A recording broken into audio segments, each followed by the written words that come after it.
No, they're not like box office hits the way they were when like I was in high school or early college. You mentioned Superbad, and like I think I talked about it on a MouthGarf report previously, but like I saw Superbad at one of the local kind of charitable screening Yeah. things. And the thing is it's like it's a movie that doesn't really hold up very well. It's hard. No, of course It's not. hard to. I don't think any generational sex comedy will ever hold up because like our take on sex and what we can talk about becomes more nuanced over time as we Yep. gain wisdom as a culture. And that wisdom is always short term, so there's always going to be a new iteration of the thing. Right. But there's also, there's also Friendship, which I talked about also, which is like that's a Oh, maybe comedy. that's what I was thinking of, actually, the trailer that I saw. Okay, Yeah, yeah. it's got to be that. And that's one that like I thought that movie was great. And that movie also, generally speaking, I think would hold up because it's so based on like over pitching kind of the way that the scenes happen. It's like high, it's high emotion. It's like big stuff. It's surprising stuff and it's weird stuff. But it is at no point like punching at any particular group of people. Yeah. Unless you want to be a douche nozzle and be like, well, it's making fun of men. And it's, well, yeah, Well, good. that's punching up. So it's allowed. Yeah, now that we're talking about it though, like Bridesmaids was incredible. Yeah, and I haven't seen Bridesmaids recently. I imagine large parts of it hold up and small parts Yeah. don't, if I remember Yeah. a lot of it correctly. Yeah, that's probably true. Probably I Love You Man is still pretty good. I bet that's pretty good. Yeah, I've heard good things about it. I don't think I've ever actually seen I Love You Man, so that's I one know that I need to put on have, my but list. if Chelsea were here, she could tell us. I know. Chelsea, come back. Chelsea, she's still in the Bermuda Triangle. It's true. We should have really given her like an air tag so we could find her more easily. Battery died. Yeah. So much of the thing is comedy has to be kind of connected to the contemporary era, right? Or so much of comedy becomes referential, like, here's a thing that you know about because it's been in the news for the last 6 to 18 months. Oh, which that type of comedy exhausts me. I don't like. It doesn't work very well. I don't like that. I don't like that kind. I think that, I'm a big Simpsons fan. The delineation from when The Simpsons really worked for me and when it started not working as well is largely when it starts kind of pivoting toward, oh, we need to be commenting on Current stuff events. that's happening now, right? Instead of talking about things in a timeless way that, the older episodes of The Simpsons were just referencing way older stuff. They were referencing Sure. like early 80s and 70s and 60s television because that's what the writers grew up with at that time, which makes sense. And culturally, that's what people like. There was a smaller pool of shared references in the early days of The Simpsons. Now there's so much, it's so broad. We don't have like a wild, like a specific set of shared cultural knowledge anymore. Yeah, we've lost the monoculture completely. So you can't make yeah. a reference about, which is sort of why, like, I don't know. So it's sort of your even Saturday Night Live kind of now has a harder time being funny. Not, I mean, it always seems to have a hard time being funny depending on who you ask and Yeah. when it is and whatever. I think And it's how always, old you are. Yeah, I think it's always kind of generally what it is, which is it can't be that good because it's not built to be that good. It's built to like, Appeal to the broadest number of people. and you're building an airplane while you're flying it every single week. yeah. And to do that is exhausting. And it means that at a certain point, like, you have to do it just for yourselves. It's like we have to keep ourselves alive, which means this thing that we all thought was funny that may not actually be funny at all. Right. Yeah, I think in the same way that we get, like, I think there are things that you and I enjoy about doing this and bits that we probably think are funnier because we get into doing them than other Yeah, people absolutely. do. And a lot of that is just because we're participating in it, and so Yeah. it feels right to us, even if it's not, objectively something This that's podcast magical. is first and foremost a friendship. And we are is. just recording it also. Yeah, 1,000,000%. It's so true. I mean, and speaking of that friendship, I mean, I have to say, we just both received a text wherein Kylan Savage from Church Jams Now texted to say, "That's why you're the visionary." And it was directed Tooting your at own me. horn there. Tooting your own horn there. You know what? Sometimes you got to toot it, I agree. Toot, toot. I'm tooting that horn. I'm tooting it. Can I get that beep, beep? Can I get that toot, toot? Okay, we need a Michael J. O'Connor version of that song. And then we can just do our own shout outs as a segment. I brushed my teeth today. Can I get Hell a beep, yeah. beep? Let's segue. Let's go. Let's do it. Let's You ready? do it. Yeah. Ahoy, listeners! This is Debut Buddies. It's a fortnightly podcast about firsts. My name is Nate. And did you ever notice how I'm one of the buddies? And I am Kelly. I'm an additional buddy. Now, I guess I'm the other buddy. well, I forgot what I do. You I can forgot be how both. I introduce myself. Look, what's the deal with buddies and differentiating them? Why is it that Oh, Nate boy. buddies drive like this and Kelly buddies drive like this? It's a podcast about nothing. It is. For better or for worse, it does trend toward nihilism. Listeners, on this episode, we're going to be talking about the first Comedy Central Presents episode, which is going to take us way back to 1998 and way back to a comedian that many of you will know about, but my coworker did not. Oh, they're young. They're And was little. like, I don't mean to make you die or anything, but who is this? And I was like, it's all right. So they're baby. They're Gen Z. We got good kiddos. We got good kiddos. Yeah. This one in particular, excellent human. We're going to talk about some stand-up comedy as televised the first time on Comedy Central. And the comedian is Wanda Sykes, who you may know from The New Adventures of Old Christine and The Good Wife or The Good Fight? something. I don't know. One the of them. Good Son. From The Good Son. I don't know. Yeah. I know her from stand-up comedy. You so might I don't remember know her for playing other Macaulay credits. Culkin in The Good Son. She was also on Curb Your Enthusiasm multiple times, Marvelous Mrs. Maisel, Blackish, The Upshaws, the other two, The Good Fight is the She's- thing I was thinking Okay. of. She also She's appeared in been the in a film Pootie million. Tang, Million things. My Super Ex-Girlfriend, Monster-in-Law, Evan Almighty, and License to Wed. She's voiced a bunch of characters. Yeah, in Over She's the got Hedge, a very distinct Barnyard, voice. Brother Bear 2, Rio. I believe Rio was the movie based on the Angry Birds sequel, Oh, maybe? boy, you learn something new every day. It's in 2 of the Ice Age sequels and in the Ugly Dolls film Oh, from the famous Ugly Dolls toy line that we all still set our watches to every morning. yep.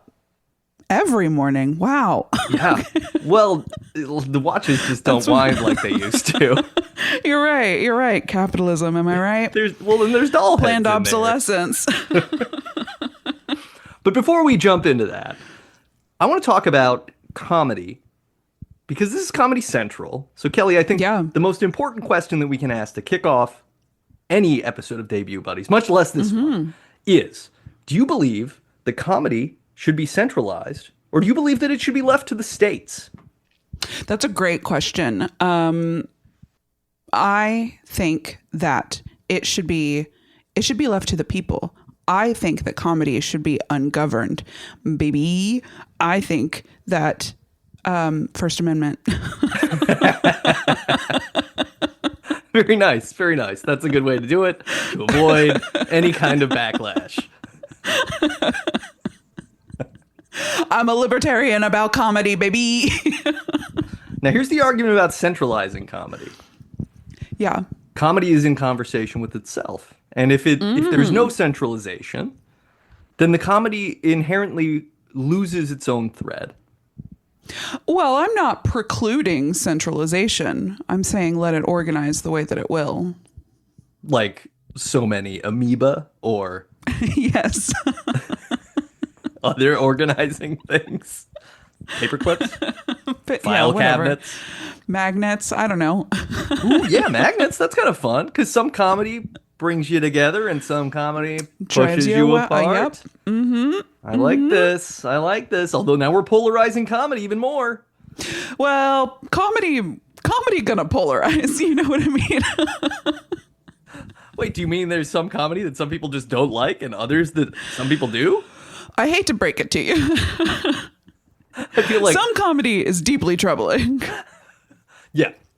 It all might be deeply troubling if you think about That's it. true, depending on the perspective. I think I can only think of one comedian that's like universally loved and so far uncanceled, and it is Nate Bargatze. Oh yes, but he's known for doing totally like clean comedy. Inoffensive. Yeah, That's his whole vibe, right? But he kills. Like it's not like clean comedy in a boring way. He also like doesn't even do act outs or anything. Like he just tells jokes and everybody's like, that guy's funny, love him. Like that's incredible. It is magic to figure out how to crack the like how do you say these things in a witty way that is both one universal and two like engaging in that way that makes you, because comedy's usually good when you feel either smart or stupid when the punchline comes, right? Yeah. Or surprised. I just Right. like feeling surprised. Like, oh wow, that took a like the dismount to that was so interesting. Which maybe I guess makes me feel stupid, but like in a very exhilarating way. Well, yeah, I don't think it's negative to feel stupid. I think that that's No. another thing we kind of do wrong culturally is acting like, oh, feeling stupid is somehow speaks poorly or God. it shines badly on you when it's like, no, like most of us don't know most things. And I love it. I hate knowing stuff. Yeah, it's good to be surprised by information that Yeah. isn't something you knew because that means that you're like still engaging with information that's new instead of being like, oh no, I do understand everything. I've figured it all out and nothing God, that'd can be so surprise me. boring. Yeah. Boring. There are a few things that could be more boring than being someone who's like, nothing surprises me. God, you could never like comedy. You'd just be like, got the punchline before they said it. Okay, great, fun. You're fun to be around. Yeah. Oh, I mean, and I've been the person who will be watching a movie or something and be like, I know what's going to happen now, and I'll say it. And sometimes when I'm 100%. right, but then I feel bad because it's also like I don't want to ruin this for other people either. Like there's a part of me that feels smart for understanding story beats and how they work. Yes. But on yeah. the other hand, I love, I like stepping outside. I found this is a MouthGarf report breaking early exclusive, but Whoa, MouthGarf spoiler. there was a big garter snake in my backyard Ah! this afternoon, Yeah, and it was great to see him. It surprised me, that's surprising. right? That's very startling. It's a big snake, but it was also what are cool to those see him because ones? he was just like, hey. He's probably also surprised to see you. Yeah. That's why I didn't move. It's his defense mechanism. Yep. Yeah, not great. Not a great defense mechanism. Just hoping that I won't care if he's not moving. One that I do share. Yeah. It's a reverse T-Rex in Jurassic Park scenario, so Yeah, just stay still. Oh, freeze. Yeah. Clean comedy I like. I've always been a fan of comedy that was sort of that, like, that does the clever, like, take you places. Love it. Because Love. the shock comedy, hey, these are the funny swears I can do, like, those things can be interesting. But more Yeah. often than not, I find them even funnier when someone I know, like, has a semi-hilarious outburst, right? Like, I would rather, when somebody in a movie is like, shitting, cocking butt, whatever. And you're like, okay, that's funny when Steve Carell does Great. it, kind of. But, like, it would be way funnier if you Cheap. did it. Right, yeah. It would be way Yes. funnier if we were, like, getting coffee and like you spilled sugar on the table and you just did like an outlandish yell thing and be cock. like, great. Yeah, exactly. No, one of my favorite podcasts is Stop Podcasting Yourself. And one of the co-hosts is he doesn't swear often. He never works blue. But when he does work blue, he goes really blue. And every single time I'm listening to the podcast and I'm just like, David, language. Even though like I listen to stuff like that all the time, but it's so funny to me because it comes from this sweet man. So you're exactly right. You're exactly right. I agree entirely. Those were the joys of Bob Saget, R.I.P. Was that like he Mm-hmm. went way blue, but he was Yeah. also identified as Danny Tanner, and you were like, Just oh, this is the adorable doofy dad from Full House, right. but he's also gonna like talk about getting blown and things like that. Sucking dicks for Coke or whatever. Yeah, yeah, and I don't know, yeah, it's really it's in the contrasts that these things become Yes. Yeah. interesting. The like tension is where comedy happens. It's also where horror happens. Comedy and horror are very close cousins, I suppose. Yeah, you're getting They because in horror, like your idea is you want to kind of confine somebody into a space and lead them somewhere where they don't know where they're going. And in comedy, you kind of want to confine somebody to a way of yeah. thinking and lead them somewhere where they don't know where they're going. And the end is just And then there's a jump scare. Yeah, Or yeah. jump premise, jump not premise, jump punchline. You're either getting stabbed or punched. That's how this works. Right, exactly. So, did you watch Comedy Central Presents as a kid? Some. I never watched Yeah. this one. I feel like I had watched a couple from that first season. I'm gonna pull up the season real quick just to look. Yeah, I've got the other comedians from that season. We had Mark Maron, which I'm sure I watched that one. Reggie McFadden was unfamiliar to me. Lewis Black, though, that's a classic. Lewis Black, yeah. I definitely watched the Lewis Black one. I don't think Greg I watched the Marin one because I Fitzsimmons. don't think I even really knew who Marin was at the time. Yeah. Greg Fitzsimmons, I recognized. Mitch Hedberg, Yeah, obviously. for sure. That's the one that, like, when you say Comedy Central Presents, people imagine Mitch Hedberg.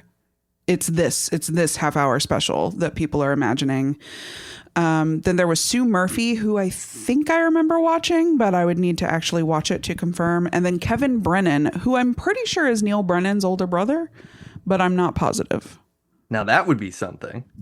Is he? I know his older brother does comedy. Yep, Neil Brennan is his brother. Yep. Confirmed. That's on the fly research. Can you imagine? Fact-checking can you imagine from Nate Regolia. your older brother being a comedian, and then you're also a comedian?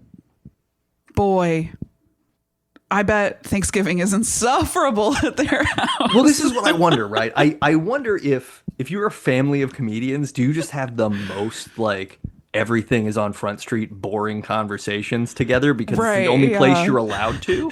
Because everybody expects you to Yeah. be funny all the time. Or is it like an arms race of everybody trying to one up the other person? Like, just raising stakes until, oh God, until you explode, I guess. Yeah, and then it's just turkey and cranberry sauce and Yeah, trenchant it's a food fight observations every year. everywhere. No, think I watched the show constantly. Like, this is one that comedy, it was like their bread and butter, right? Like, they were just constantly playing this and Premium Blend, Yes. which was a similar show, but like instead of a half hour with one comedian, it was a half hour, 45 minutes with a bunch of different comedians doing like one joke. And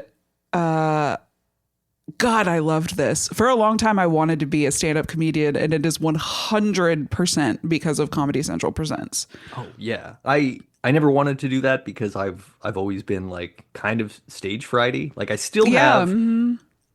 I go through a lot of sort of I don't know histamine reactions when I need to do any sort Oh, of public yeah. speaking. Like my hands Yeah, will yeah. get numb and whatever. Like just wild shit. So I never really got to that point, but I definitely did used to like write and tell jokes when I was a kid. Like that was a thing that I liked doing. I love, and obviously like here we are doing this and Right, bits you and know, skits. Whether, Rips and yeah, spoofs. whether a lot of people are actually laughing with us or not, I like to think that like we're entertaining. Like this is I'm good. imagining This is people fun laughing. stuff. Yeah, I think it's funny. I think we do some stuff. I would have started watching this more in season 2 because that's when a lot of the names that I remember, like Kevin Nealon and Greg Proops and Kevin Meaney Yep. and David Tell and Todd Barry and Patton Oswalt, like Oh, when all those people, and that's probably around the time too, because 99 would have been like that would have been around the time when, because of like the way that my parents' divorce worked, like I was spending, I would be at my mom's and I would have cable access, so I would be Hell watching yeah. Comedy Central more frequently there, and it was, and that's also I'm like 18, so I'm mixing my time. I'm like not watching as much MTV and I'm watching a little more Comedy Central because I'm just like getting into that and getting away from the real worlds Yeah. and the road ruleses of the world. I guess that was the transition, huh? MTV, and then you get a little more mature and you migrate over to Comedy Central. Yeah, it's like you go Comedy Central and like ESPN or something, I guess, and maybe Oh, C-SPAN no. if you're really like, not me. I didn't jump to No, C-SPAN, no. but I yeah. did Comedy Central and the Sci-Fi Network. Oh, sure. Yeah. Yeah. Yeah. Back before it Yep. was SYFY. And it was Siffy. Yeah. When Yeah. they when they rebranded, I was like, what in What are we tarnation? doing? You guys know that it's an abbreviation and it's okay as it is. People get it. We already had it. What's We're the here. problem here? Were you not allowed to get a trademark? What happened? I assumed it was a budget thing because they're always notoriously making low budget shows. And they're like, look, Oh, Y's are too cheaper many than a letters. C and an I. So it's just, we got to cut, we got to shave some letters and then hyphen off. Yeah. That's probably it. You're probably so right. Yeah. But yeah, I watched a fair amount of this. Not maybe as much as you did, but I was a big Comedy Central fan. Like I enjoyed all of that. It all of this kind of coincides too with like my Adult Swim immersion, which while not stand up is where weirder comedy was happening.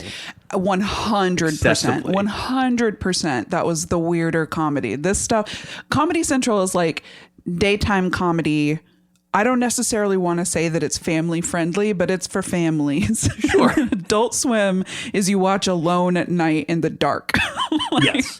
And a lot of the voices on the Adult Swim shows were the people who were on Comedy Yes. Central Presents because Yep. they were all working together, like your Dr. Katz situation. Well, Dr. Katz was a Comedy Central show, but the spin-offs of that, like Home Movies, had a lot of comedians in all the roles. Home movies. Home movie is such a special place in my heart. Yes, that's so good. Yeah. So good. Yeah.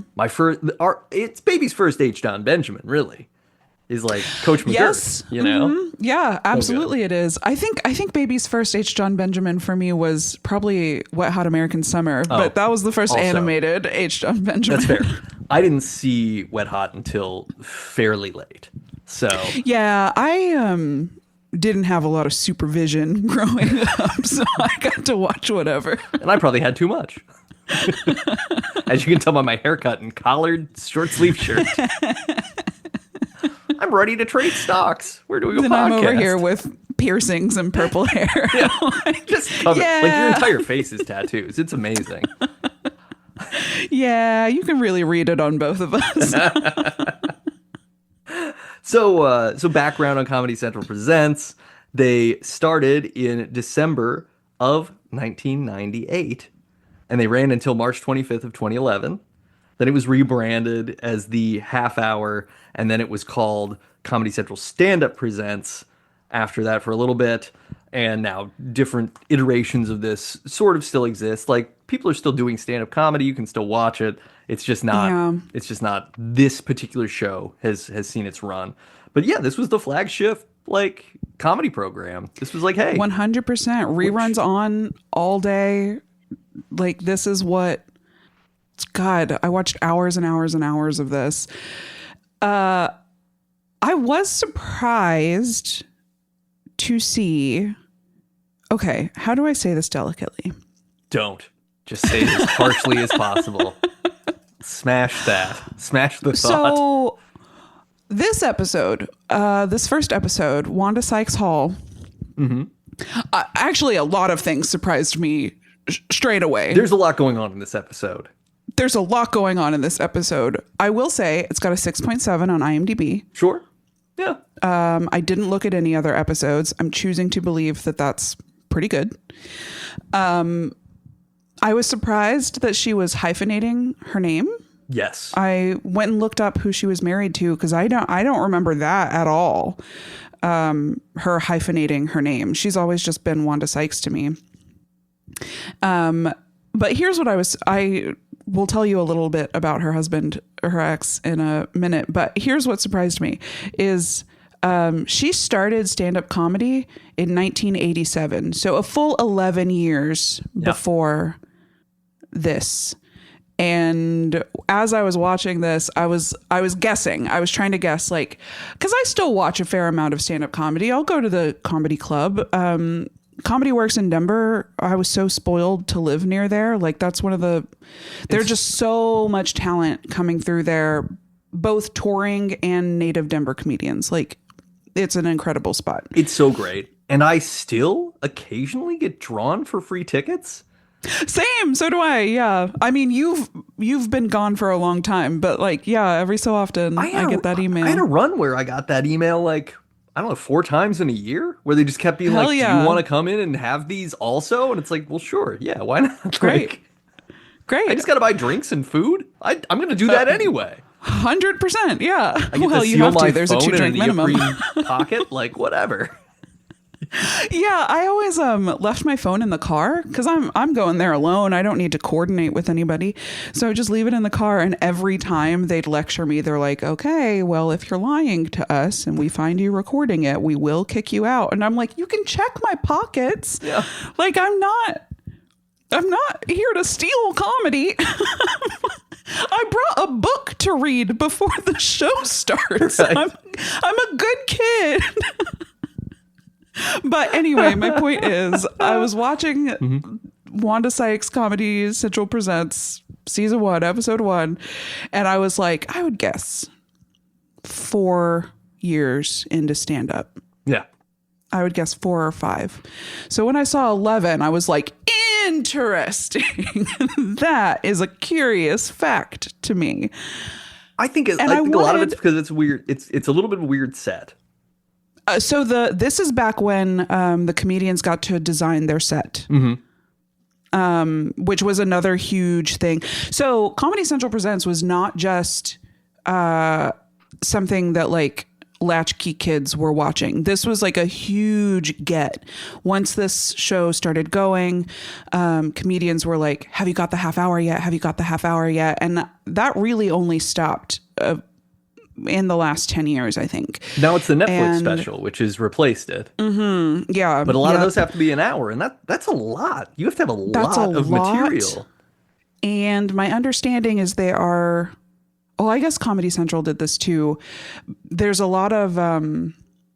you record it, and then as far as anybody can tell, they shoot it into space and never actually release it. Right, sure. Which is like, what a bummer. You put all the... And you sort of burn that content, right? You record the hour, you no longer tour with that. You've got to start building the new hour.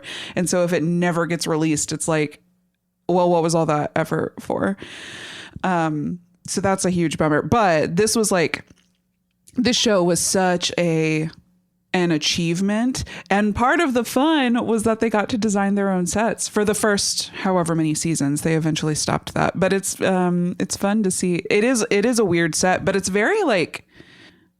so what it is in the background, it's like painted red curtains like you would see on the proscenium of a traditional theater stage. And I kind of liked that. That was nice. I meant more the set of jokes that she told was sort of an odd set. Of course, that's what you meant. But it was an odd set.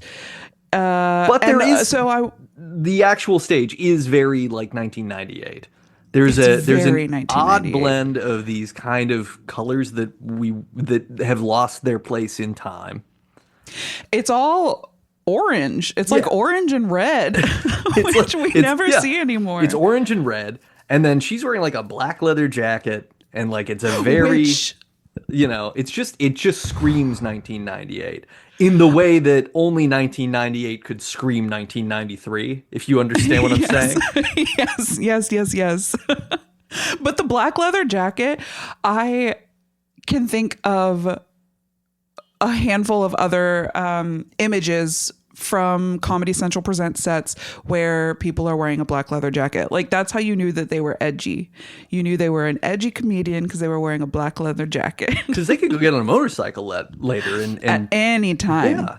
And they might not even need a helmet.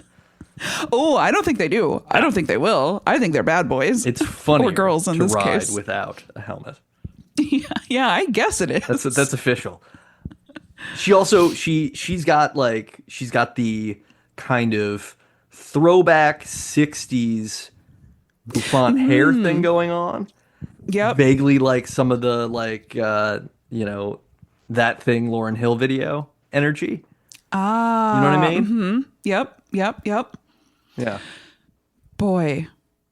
And heels. I'm not wearing heels. And heels. If I'm doing stand up, I'm wearing sensible flats. Right. Because you got to stand up that whole time. I got to stand up that whole time. I'm trying to be comfy. And I don't know this for sure. Maybe you know. Like, if you're doing a 30-minute set in this sort of situation, are you just do it, and if it doesn't work, it doesn't work? Or are they giving you takes? They're giving you takes, at least. So I've been to a couple comedy special recordings, and they give you takes. They do, like, if there's a flub, they'll take it back, do the joke again. I don't know if they do this with Comedy Central Presents, but the few special recordings I've been to, they're usually doing 2 shows that night, and they'll record both and then splice them together. So that could be happening here too. I would be kind of surprised, but I do think probably they do takes. So this was probably not a 30-minute recording. This was probably an hour and a half recording. I was going to say, yeah. So, because I felt like the audience coverage was pretty consistent, which is the only way you can tell if there's 2 shows, is you sort of start like, yeah, no costume changes, but they cut, and it's like, wait, those people somebody else was sitting there. Yeah. Somehow it just doesn't feel like it's gelling. And in this, they seem to cut to some of the same sort of men looking either grumpy or surprised, and women being like, yeah. Which was because, listeners, you'll be surprised to learn there was very men do it like this, women do it like this. Oh. Those jokes. Yeah. Those jokes were there, which is why I was guessing that this was earlier in her career. And I wanted to talk to you about that.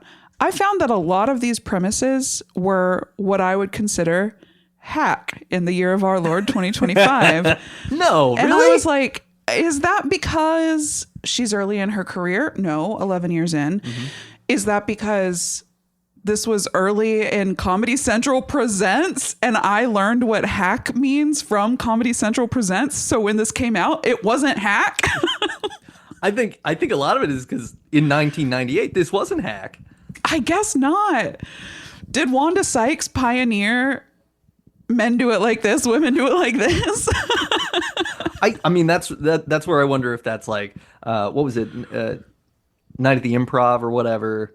And then there was also like Def Comedy Jam. Def around Comedy this time, Jam. Which she did, I think. Where you were having similar kinds of things were going on. Like people were already making fun of the people do it like this, people do it like that comedy. Even in the early 90s, it was like, this is, lame. So I don't know. Yeah. I think a little bit of it is here's my conjecture. I feel like when she opens the show saying, Comedy Central told me that I got to watch my language. Yes. And then she makes I was a joke just about to make this about point. how Yes. South Park is on that network, and Mr. Hanky, the Christmas Pooh, is a piece of shit. And so she's which like, they bleep. Yeah, which they bleep. And she's like, it's funny that like a piece of shit talks on your network, but I can't say things, which is fair, right? It's interesting. Yeah. It's a very, what are the boundaries of speech and censorship and things like that. But I think that's a lot of the things. It's like, okay, what do I have that's pretty like tame yes, who follow this? Yes. And so what we get is, I think she says like oral gratification? Or what? Do you remember what exact phrasing she uses? I think she said oral sex. Does she say oral sex? Okay. Well, I think so. The way that she delivers it as she's going through the set about like women don't want to do this. Yeah. she keeps saying it in a way that feels like this is the most clinical way you can say this, and definitely isn't the way that she wants to say it, that she's fighting. No, she usually says blowjob. Like, this was very clinical. Exactly. But yeah, we get that. We get this oral sex section that is basically anything that you would predict. It's kind of the hackiest level of like, women don't like doing this. Men think that whatever, but men don't want to do it back. The end. That's kind of But men expect it. Like, it was very like, oh, all of these beats have been done to death. They've been beaten. We've beaten these beats. Then we jump to an obvious segue to Bill Clinton and Monica Lewinsky. Wow. Which is very like, okay, well, it's 1998, so this stuff actually is relatively fresh. But yes. But the tough thing is, she, as many people did, goes hard at Monica, right? And it turns into this thing about how stupid is this lady for keeping this disgusting dress. And then she compares it to like tampons and other things. So she calls Bill stupid. Right. And she calls Monica nasty. Right. Bill is stupid because the running joke through the set is you got to stick with your lie. You got to stick with your lie. And she's like, Bill Clinton should never have admitted it ever. He should have just kept saying it didn't happen. Commit to the bit. Because Wanda Sykes is telegraphing the way that the entirety of the Trump presidency will run, which is you just keep lying, regardless of anybody saying that you are lying. You just keep lying and act like you can never be penetrated with the truth. Gross. But that's her advocacy. That's, you know. Oh, no, I meant your use of the word penetrated. Yeah, but well, yes, also that. Pun intended. Yeah. We're talking Bill and Monica. We're talking. Oh, God. You know, we're doing stuff. There was no penetration. There was no penny. There wasn't. I mean, this is the thing, though. It's an orifice. It is an orifice. You're right. I'm just saying. You're right. Look. In the classic definition of the word, given the context.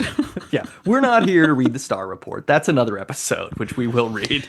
It is curious she kept the dress, though. Was that for real?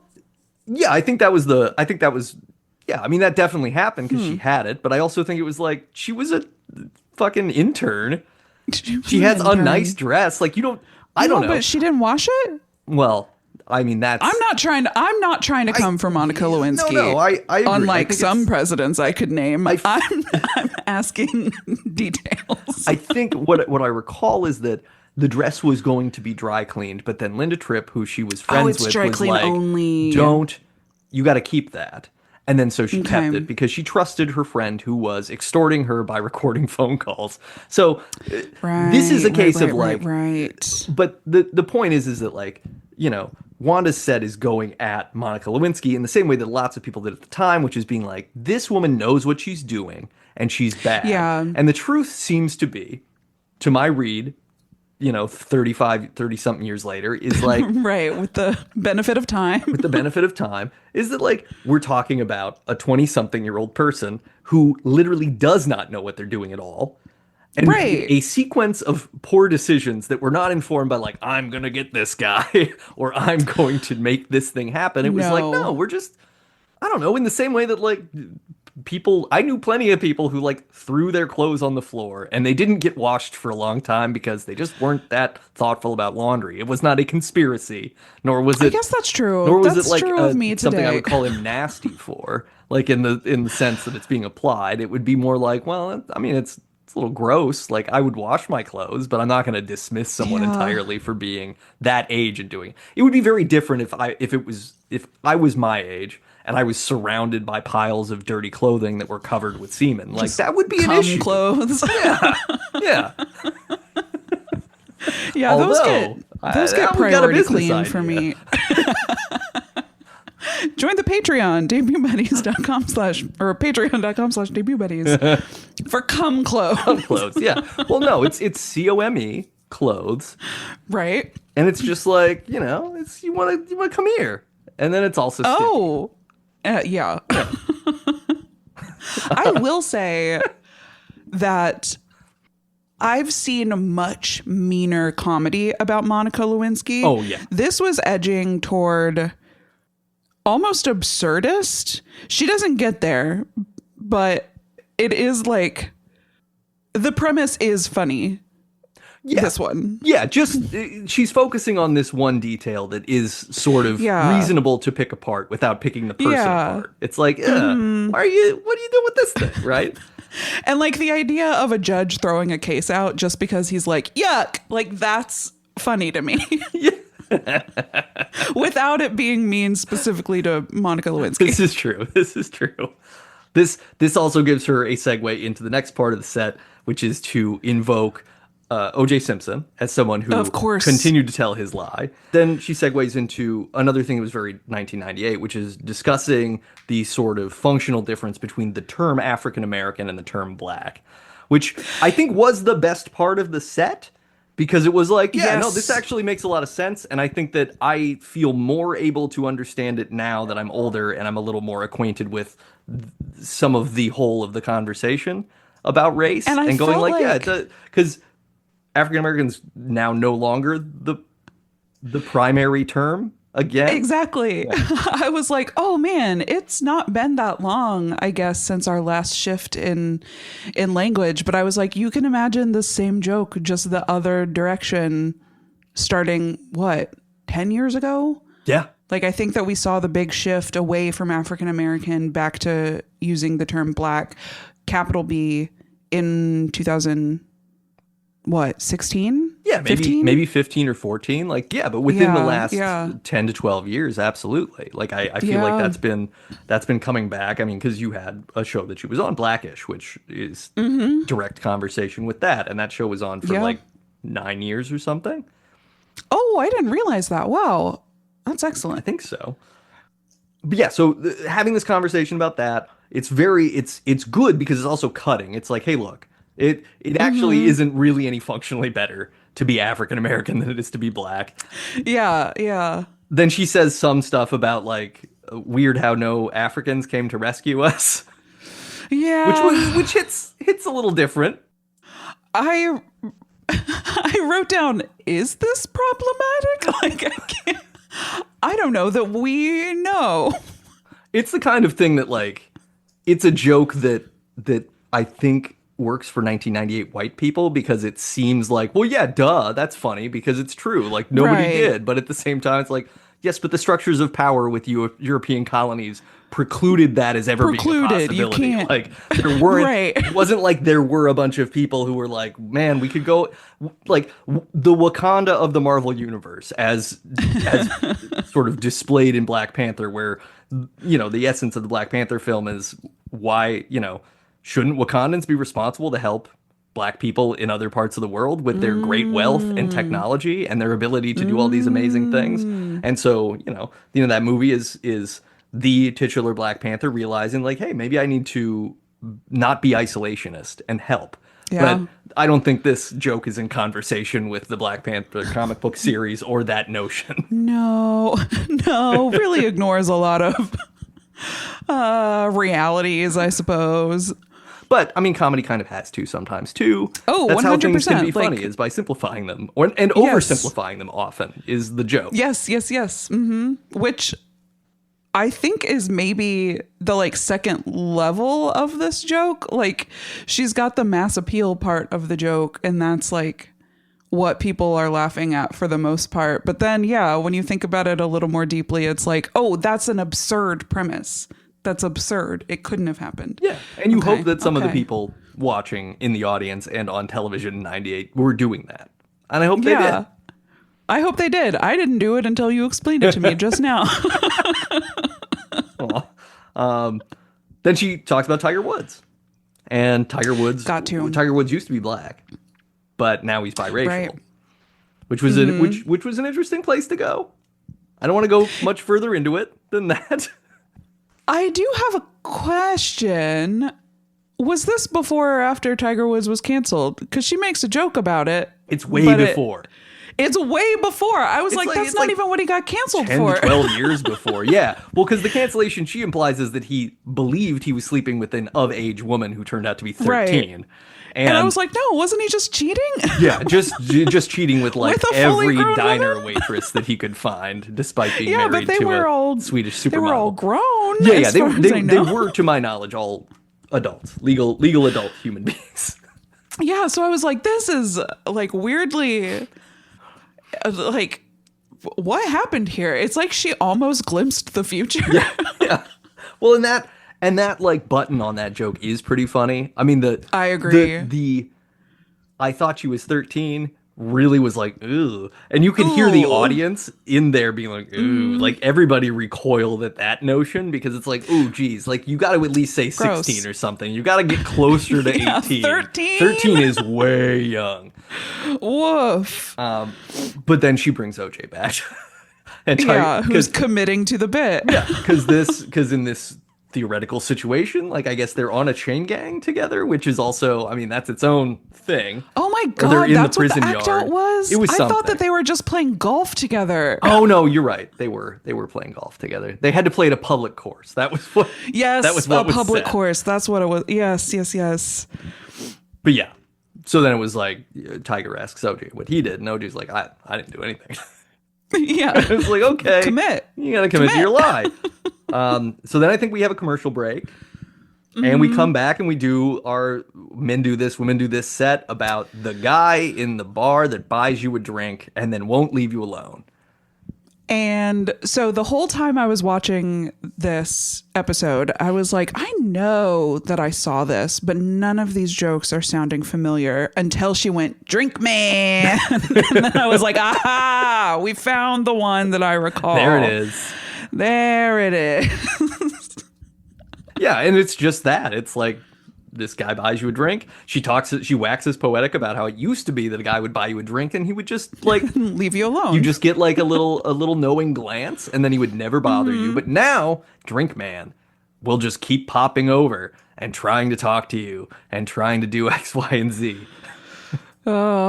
Which is relatable. Yeah. That is relatable. Yeah, no, I mean, men bad at dating, Men especially. do be lurking. They did. Oh man, we need to make a shirt that says "Men be lurking." That needs to be. If women be shopping, men be lurking.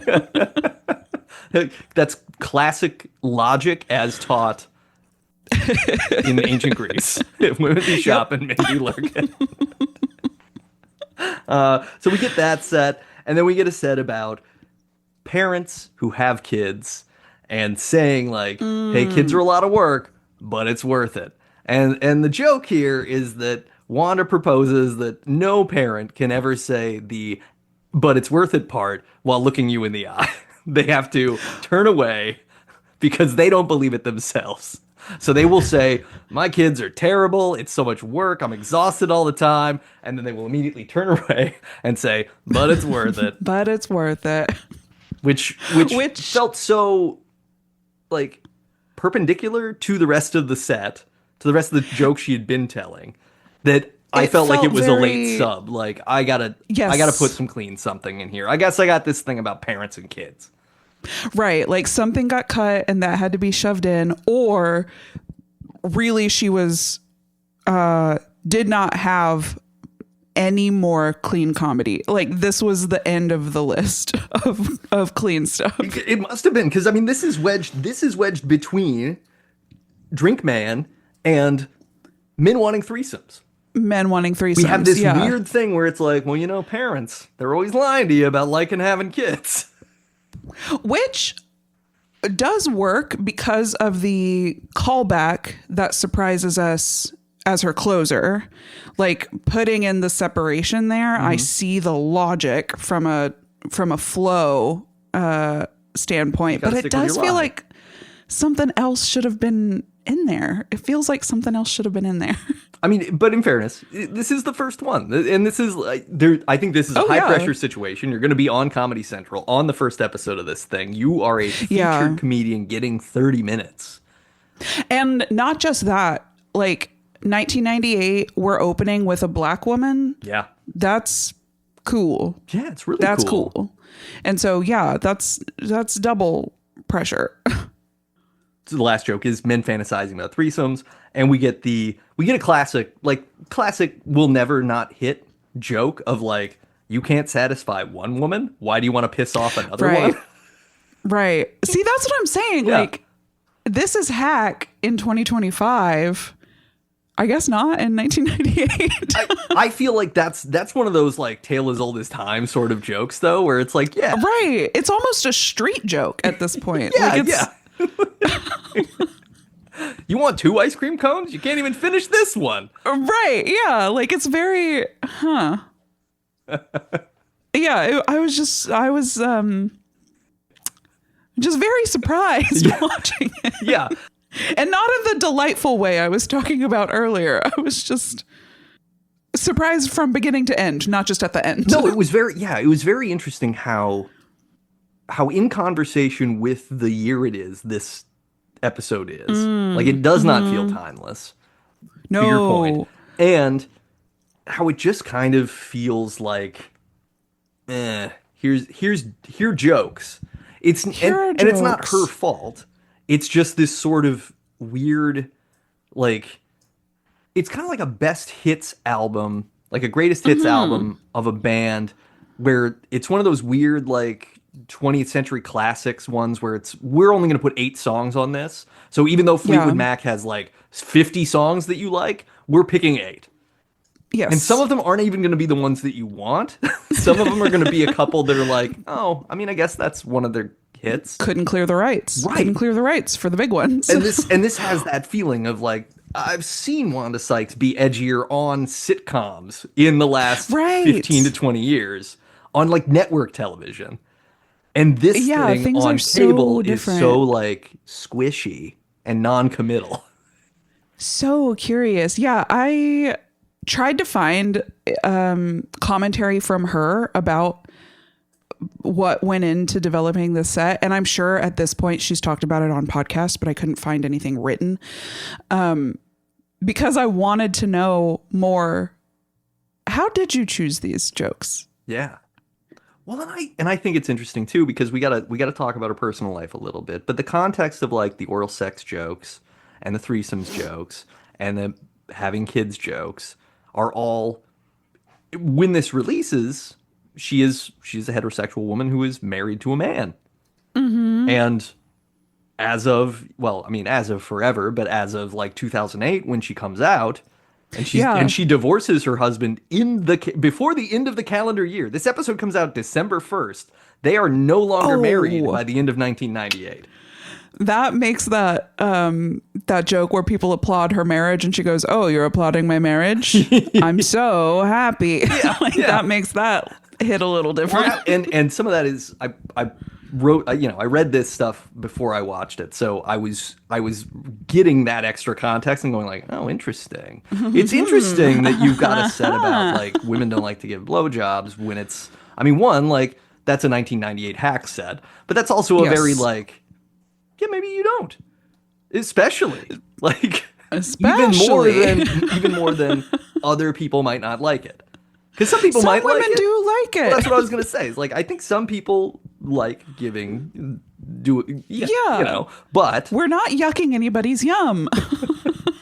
But it was just interesting. Like, oh, well, I was just happy that it was like, cool. So you had to sort of pretend she was straight passing for this special, which is its own kind of thing that makes it a challenge, I would think, to be funny, because a lot of good comedy is the honesty that underlies jokes. Oh man. That man, I didn't even consider this, though I did write down, wow, this was so long ago she was still straight. Right? Like, and I mean, she's coming off of 97, she's on the Chris Rock show writing team, and she's on that show a bunch. Emmys. Yeah. And like, and otherwise she's been on Def Comedy Jam and a few other things. Like, I don't know. She's got like a long history of doing comedy and writing comedy. And this is I think a lot of this is just like, I think Comedy Central was being so like, we have to launch this thing but keep it safe. so that we can keep doing yeah. it. Because I feel like this is probably we don't want to upset the censors and we don't want to upset these other groups of people by going too hard too fast. Yeah, standards and Because I practices, would just assume, like she said. yeah, because I would assume like probably by season 6 of this, we're getting a lot grittier stuff. Yeah, I wish I could remember more. Like God, I watched so much of it as a kid, but I do remember the first time I watched an HBO comedy special and being like, whoa, like this is way different. So I think Comedy Central Presents might have been like pretty clean. The softer side. Always. Yeah. It looks like, darn, some of the, this is actually pretty goofy. So on the list of Comedy Central Presents episodes Wikipedia page, I remembered seeing that they had time slot on here. So I wanted to go see what time this aired. They only have the time slot for season 2, which was Tuesdays at 10:30 p.m. So maybe this was at 10:30 p.m., which is like after Watershed. But yeah, which you would think would allow just about anything. But yeah, a it little is more interesting. freedom.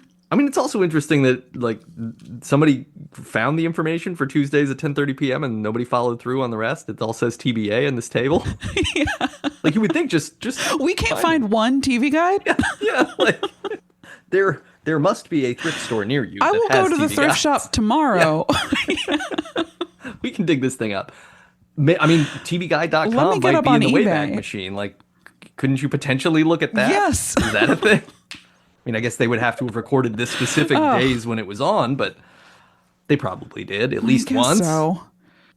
At least once. They had 8 episodes to try. But yeah, I mean, I think generally she's doing, she's in a lamentable position. She's kicking off a show. She is a woman of color. Comedy Central is itself fairly new and trying to do a thing. And like, you're also here. Do comedy with 2 hands tied behind your back. Yeah. Yeah, that's a good point. Here's what I'm trying to figure out is I know that when people get scouted for shows like these and like SNL, it's often producers see them performing somewhere. So I was trying to imagine who saw a natural Wanda Sykes set, which is presumably much filthier. Has to be. And was like, I think we can get her for Comedy Central Presents. Let's take you on the stage and you can say nothing that you have said tonight. But I bet you've got other stuff. All those jokes, throw them away. I mean, but I imagine that might be how it goes. And I have no authority on this because I obviously haven't done it or been involved. But I mean, I would imagine that if you've been hustling for 10 years as a comic, and you're like, you know what? A network specifically about comedy walks up and says, "Do you want to do this thing? Here are the rules you have to do." You're like, "Yeah, of course. I'll do it. I definitely have clean jokes, right? 100%. 100%. You lie out of every available hole to make sure that you can just get that gig, and then you just murder yourself trying to put together the jokes." Yep. 100%. In some You're cases, it's just right. like, what if I use whiteout on all these spots in this joke? Is it still funny? It kind of hits still. It's funny Let's enough. try it. It's funny enough. Look, it'll be the opener. People forget about it by the end. Yeah. And it's 1998, so TV doesn't happen again unless reruns. That's another interesting thing about this, right? Like, this is designed to happen and then go away. Like, no one involved in this is thinking, oh, wow, this is going to definitely live on forever in a streaming format where people can watch it in 2050, in 2092. Well, but it did go into syndication straight away. Well, like, fair. maybe that wasn't top of mind when this episode was recorded. Like, maybe it took a couple seasons for that to happen. But I watched all of it in syndication because it was on before school and after school, and if I was homesick, buddy, it was on. Because you have to get to 100 episodes to syndicate, isn't that right? Oh, I think that's true today. I wonder if it was lower. It might have been. Then? I think some things had different. Like some shows were just sold into syndication too, right? Like Unsolved Mysteries Yeah. didn't have a network because it Oh, could yeah. just be places. It It was could like, be anywhere. okay, it's on UPN now. Now it's on ABC for some reason. It didn't matter. Mysteries are universal. Yeah. You can only hope to temporarily possess the mysteries, let alone Yes, solve them. exactly. And you know what? You need to be grateful for that time together. Oh, and we were. Come on. With Robert Stack? Yeah. Stack wasn't a hack. No, he was a hunk. Yes. The other thing that's interesting about Wanda Sykes is like she came out to her parents in 2004 and she was 40 years old, Gosh. which like we can't help but empathize with that reality of like cuz Yeah. she's in '04 she's 40, she's 32? No, she's 34 so she's 34 in 1998. Well into adulthood and well past the sort of like figuring yourself out ages that we have established in 2025 where people are like Right, able yeah. to sort of determine things about themselves in their teens and 20s and grow and expand and try and change and things like that and her experience is like no I have to be this, I'm a fully grown adult, so you just feel divorced from a man. yeah. And I don't know, I mean I feel great like compassion toward her for the fact that like it must have Absolutely. been impossibly difficult to come out to them when you're 40 years old because obviously it wasn't possible to do it before then. So it had to be really difficult. And then to do it also when it's like you're half your life. Like you have to wait Right. until your life is halfway over to be like this is actually who I am and how I feel and how I experience the world. Like yikes. There's nothing funny about that, Kelly. No, you're right. That's very serious. That's such a. And then the added layer to that, which I don't have direct experience with this, but I've read a couple books about the history of hip hop. And one of the things that comes up is that in Black communities, it was much harder to be gay than in the broader white communities. Like it was just a slower community to accept that. And it remained a punchline for much longer. So she's also dealing with that on top of the normal stresses of coming out. Like, geez, what a tough, Yeah. Well, and the what a stresses tough of deal. being like a Black woman a public, and a public figure Yeah. and a comedian, which tends to be an industry that is mostly men, right? Like, Yes, or at least that yep. lots of men dominate comedy. yeah, no, like we've described a lot of these jokes as hack, but I think that the consensus is twofold, that it's because we're in 2025 and so older jokes, like if we did these jokes today, they're hack because they were done in 1998. And two, she probably had to call her usual set list to be on TV. So like those aren't criticisms of her as a comedian broadly, just of this one specific set. Yeah, yeah. She clearly pioneered a lot for women and Black women and honestly Black comedians, right? Like she gained, I was going to say she's universally acknowledged, but not for Gen Z, I suppose, based on your coworker. Well, yeah. I mean, sample size of one though, so it's not. Yeah. You cannot base an entire generation on that.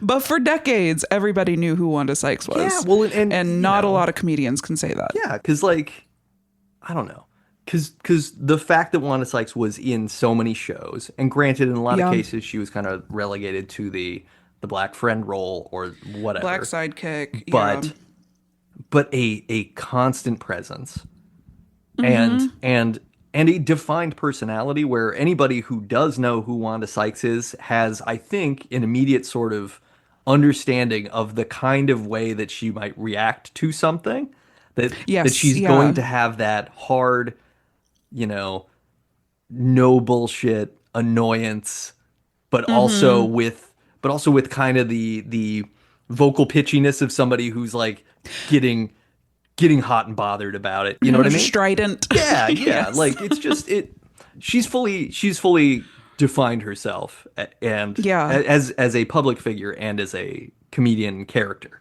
And I think that's super Agreed. cool. And you can see all That's of that very in cool. this original set, even if it has been, kind of watered down or covered or whatever it's been. I mean, I guess she'd been at it 11 years. I have heard stand-ups say that at about 6 years is when you've developed your voice. Okay. So yeah, Which, can you imagine just grinding for so long and still trying to figure out? I think that's the most terrifying part of it. I mean, other than the stage fright part, but the idea that you would be going out there and be like, okay, I think this is funny. And then you're like, absolutely no one agrees with me. And then you're like, Oh, okay, God. what is And then how do you decide, what like, is funny now? and when nobody agrees, how do you decide, like, okay, well, throw it away versus I think I can rework it and get people to laugh? Like, how do you figure that out? Yeah, How do you or figure like, that out? hey, maybe that crowd wasn't the right crowd, Right, Or I followed yeah. this person and this person's set was so different that I shouldn't have followed them. Like Yeah. these things don't mix. Yeah. I went to a lot of like little amateur, I shouldn't say little I don't mean it in a pejorative way. Smaller, Right. like amateur comedy things in Denver. Sometimes they were like the Mercury Cafe and things like that. But you would Yeah, go to yeah. these and it was like people who were in a class coming up and they were doing their bit. Yeah. And on one hand, it's like this is an incredibly brave thing to do because you So have to go up brave. there. You really only get like 3 to 5 minutes maybe, and you're really putting yourself out there. And there's so many. Everybody's doing their own thing, so there's absolutely no cohesion to the show. Nobody No. has any idea No. what they're coming in for. Most of the people in the audience are coming for the one person they know. And so you have no guaranteed laughs, and you have an audience that isn't hostile, but at least they're not there. Like, it's unlikely that people are like, man, I can't wait for this comedy show with all these people whose styles I appreciate. It's like, no, Yeah. it's like somebody showing you vacation slides and going like, cool. Yeah.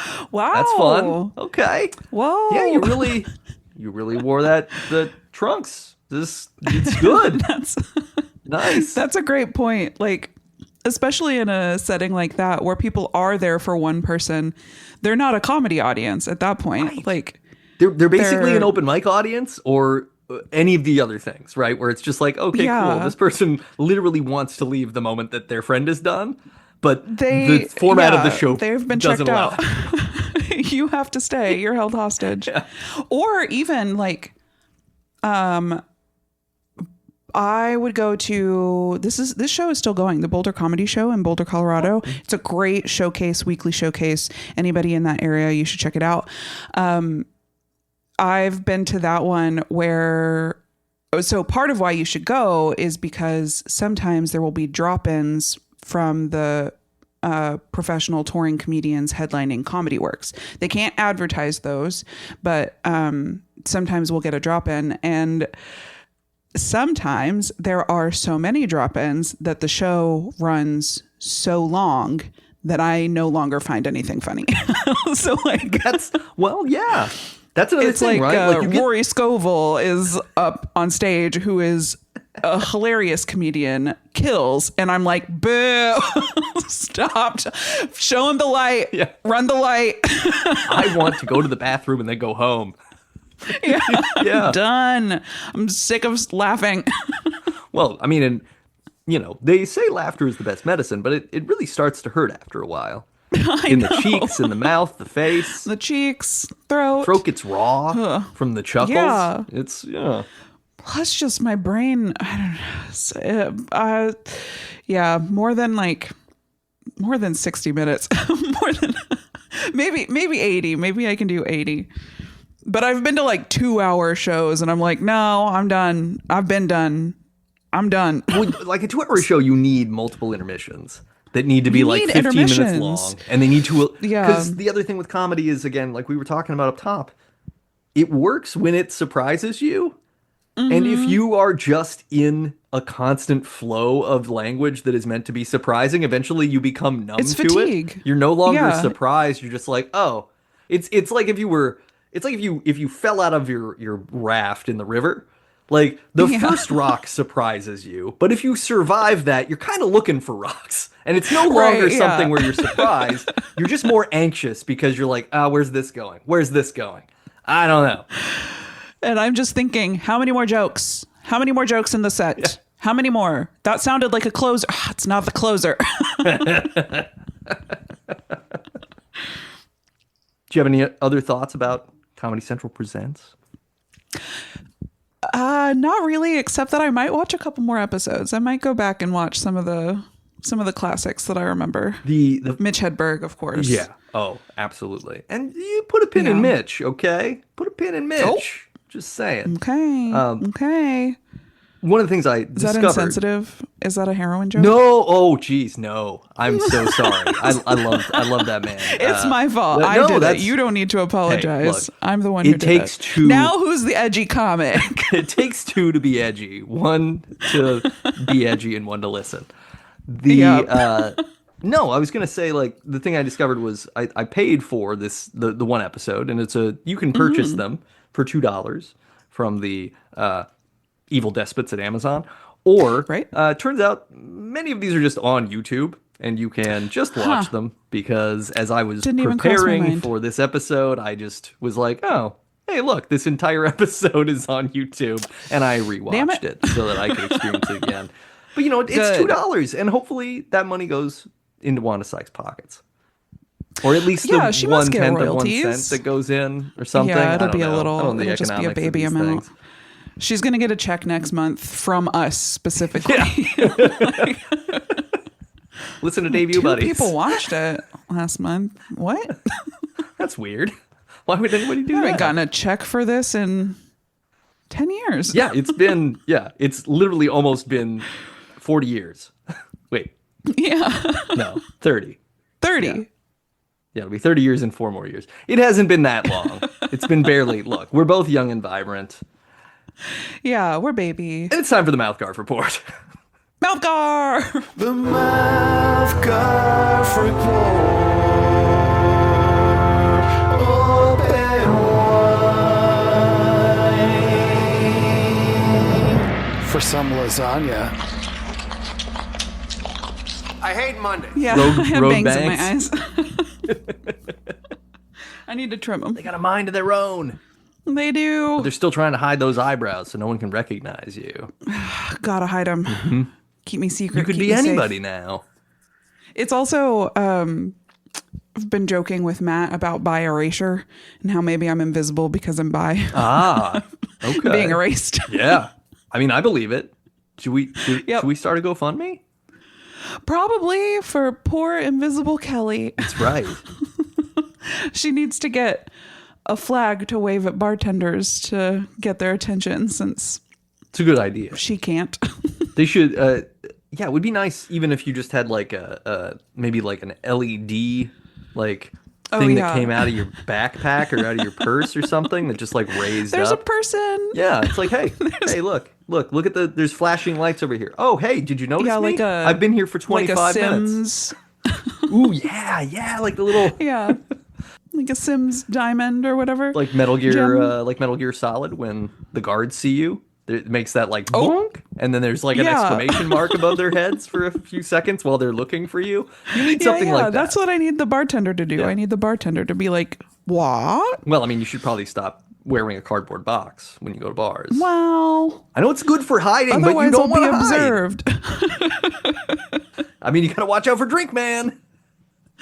Drink Man. As I alluded to earlier, nice sized garter snake in our backyard. That was a joy. Yeah. How big? What do you mean? How big? I'm gonna say like 2.5 feet maybe. It was long. Whoa. It was about an inch inch across, like big diameter. Big snake. Big snake compared to other garter snakes that I've seen that you usually are like little, they're less than a foot long and little pencil boys. This one was more of like a bunch chonky. Of Crayola markers, duck cap to butt end. You know how the caps and the butt ends stick together? Yeah. You put a bunch of those together. Now we're talking this snake. Now we got garter snake. But he was very chill. Scary. I got very close so I could take a photo of him. Also, because I was like, Ooh. dead or alive? What are we doing? And he did the thing Great that those question. snakes do, where it's just still heads up, kind of doing like, like, Oh, head Don't- up. He's alive. yeah. And he's like, don't bother me. But also like, Don't bother don't him. notice me. Which these are things that we both feel most of the time, except when we're at bars, which is why. He needs bangs to cover his eyebrows. Can you imagine a snake with bangs? That would be amazing. Cute. Do you think, okay, informal poll of Yeah. one. Yep. Would, how much cuter are snakes if they have great hair? Way cuter. Okay. Way cuter, because part of why snakes aren't cute to me is they aren't mammals. So I think if we give them hair, now they trigger mammal. Technically, they Now are I can be mammals. like, aw, cute. But they don't read mammal. Are they mammals? Well, no, they would be if they had hair. Okay. Having hair is one of the things that no, because Yeah, mammals give live birth, right? They they have hair hair and milk. yeah, and they do the milk thing. So there Yeah, you go. yeah. Snakes usually lay Yeah. eggs, to my understanding. That's my understanding as well. Yeah. Yes. Yeah. Yeah. They did I discover don't know a that ton about mammal snakes. alive that lays eggs recently. They thought it was extinct. Oh, yeah. I can't remember what it was called. I can't remember either, but congrats. Yeah, Shout out. welcome back. Lay some eggs on us. Gross. I mean, not physically on us, but like Thanks. present your eggs is all we're saying. Present your eggs. Bring them out. Comedy Central presents eggs. Ugh. Ugh. I do have a joke-ish question for you, as if that previous one was serious. Our podcast is marked explicit, and we have to do that because we occasionally say explicit things, and I don't want the podcast Yeah. to be taken down. Here's what I'm wondering is why podcasts don't also have a checkbox for implicit.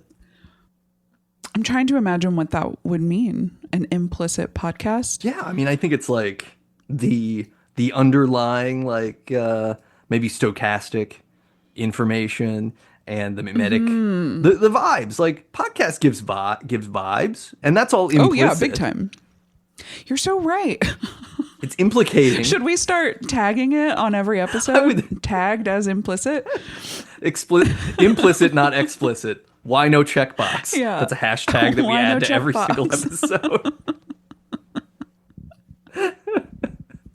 I mean, I think we're implying that we're doing something. We are doing something. Yeah, but we're also implying Bits that and we're doing it. skits. Goofs and spoofs. That's right. We're implicated in our goofs and our spoofs. Oh no. So yeah, there was a snake. That was cool.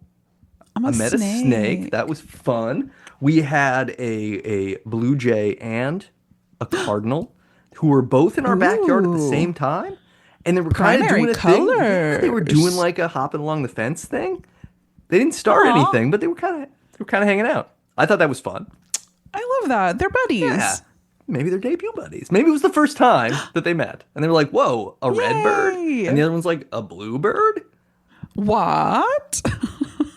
And then they decided to argue about politics without any Well, focus on reality. Perhaps. oh god. Oh god. I watched the film Perfect Blue, which is a 1999 Anime? Satoshi Kon anime. Yep. Yeah. Where the main character is a young woman who is a pop idol in Japan, and she decides that she wants to be an actress. And this leads to a series of events where her identity starts coming unraveled, and a lot of other things seem to come unraveled too. And it is very cool. It's a good movie. It's a very disturbing movie. I recommend it with the caveat I've only heard that, great things. yeah, there's a lot of alert for sexual assault in the film. That is part of it. Good to know. Good to know. It is simulated. It is not actually occurring, Still. but it's still not pleasant. And it's one of those Yeah. things where like it goes on longer than it needs to. And I think I understand yikes. the validity, the creative validity for doing that, but it also is like, you don't have to. You don't have to do this. Yeah, you you don't don't have have to to. keep seeing this. But yeah, Yeah. those are the big things because otherwise I'm just continuing to hope that my fantasy baseball team can be good and Oh, yeah. they've been having a tough time. Some people Oh, been no. I'm getting sorry to hear hurt. Some that. people been like, I don't want to play baseball good right now. And that's okay. Oh, They're well, allowed. You know, I'm not good they're at my totally job every allowed. single day. And if I had to do my job 162 times in the summer and everybody Ugh, was like, you have to be perfect all 162, that's not how it works. it's unrealistic. It's It's way unrealistic. unrealistic. I have two things, both you'll love to hear this, tooth related. That's the tooth. So, longtime listeners will recall I stopped wearing my mouth guard because I kept chewing through it. so I've just been raw dogging the night. It's not so much that you stopped, And, it was that you have destroyed so many mouth guards that no one will allow you to have them anymore. My teeth are too strong. And a friend suggested that maybe the mouth guard was encouraging me to clench, which I do think I think there's some possible truth to that. Yeah. So I've stopped wearing it. And in a recent photo of me, I could tell that my front teeth are re-crookeding. They are re-crookeding in the way that they once were. So can't wait for that to finish. What are you going to do? Are you going to take actions to try to de-re-crooked No. them, or are you just going to let it? No, you're just gonna let they're it just happen? going to be crooked. All right. It never really bothered me. My dentist just made me get Invisalign equivalent to make flossing easier. But I'll just struggle through. Okay. It's fine. So this was all Whatever. really a ploy by Big Floss. No, I think it was a ploy by Big Dentist to charge me $1 million for dental care I didn't need. And in fairness, you were saying Big Dentist. We're saying it like it's an industrial thing, but your dentist actually was like 18 feet tall. Yeah. Is that correct? Yes, and that is his wrestling name, Big Dentist. Yeah, he worked. So- He worked on Paul Bunyan, as I recall. Oh yeah, yeah, mhm. And the cow, and yeah, Babe. Babe. Yeah. Is that right? I thought it was Daisy. I think it's Babe the Big Blue Ox is Paul You're Bunyan's right. buddy. You're right. But I do You're like right, you're Daisy. right. I've got a friend whose dog's name is either Daisy or Sally. You don't know which, or it can. I don't or it know vacillates which. between the two. Today your name I is don't Daisy. know which. Now go get the sour cream because But- your name is on it. But I very frequently, with animals, am like, oh, I thought it was Daisy, which leads me to believe the dog's name must be Sally if I always get it wrong by guessing Unless the Daisy. dog's name is Daisy, and that's why you What if always the think dog's name is animals' names are Daisy? Daisy. Oh, God, I don't know. I can never ask. I've known the dog too long. You just need to get what you need to do is when you next see this person, you got to like immediately get on the floor and get this dog riled up Yeah. so that they start jumping all over you, and then the friend will be like, Daisy, no, Sally, no, Yeah. Sally, no. and then you will know. Oh, what if it's like a big spoiler and it's like, Baxter, no. You're like, what? I'm like, what? I swear your dog's name was Who the either hell Daisy is or Sally. Who is and this? or Daisy? This isn't even the right house. Who are you? Oh my God. You're just in somebody else's place. Oh, we have a mutual friend with a dog named Baxter, which is where that example came from. Aw. My other tooth thing is I took Mouse to the vet. I think I mentioned last week I thought he had a UTI. He doesn't. But we went to the vet and they looked at his teeth and they were like, these need to be cleaned. And also, hold on, wait a second. We're seeing tooth resorption. What? We're going to have to extract his teeth. All of them? We're going to have to, no, not all of them. Somewhere between 3 and 7. Yikes. That's several. Which is so many, right? That's so That's many. multiple teeth. I looked it up and cats have about 30 teeth. Okay. But 2 of his have fused. And so if we remove that, then it's 1 more than the estimate. Okay. What are these teeth doing? I don't know. They're all over They're the place. reabsorbing? Like they're going back into Yes. his jaw? Yeah, the like dentin is being reabsorbed or disintegrating. I'm not really clear. I don't really know. Mouse. But yeah, it sounds like it can be very, very painful. It sounds basically like the tooth will dissolve around the roots of his teeth. So it's like your whole tooth is a cavity. Jeez. Poor guy. Yeah, that's not fun at all. So I know. And so far I'm not seeing any symptoms of pain, but they were like, yeah, probably within the next year we should do this. okay, you got to do My it. little guy. You got to do it. We got to do it. Yeah. And plus, it's Yeah. like it's 10 to not even 33% of his teeth, so he'll get by. He will, but I was like, that's so many teeth. That's so many teeth.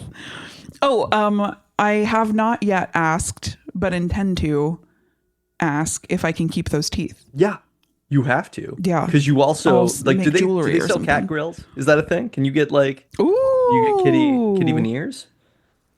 I don't know. That wasn't in the estimate, but speaking of the estimate, We estimate Would all you of your like- money. would you like to estimate? Okay. 3 to 7 teeth. You probably a general anesthetic for the cat. Yep. I'm guessing it's going to take like an hour to pull that many teeth, maybe. Maybe Half an hour?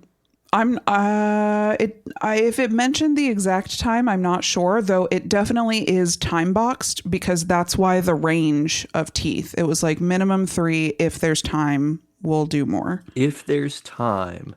If we can get to them. It's probably based on how long the anesthesia lasts. Now that I'm saying it that's out fair. loud. That's fair. Yeah. So but general anesthetic, plus you got to have a couple of people in the room with the person extracting the teeth, plus a very fancy tooth jar to take them home.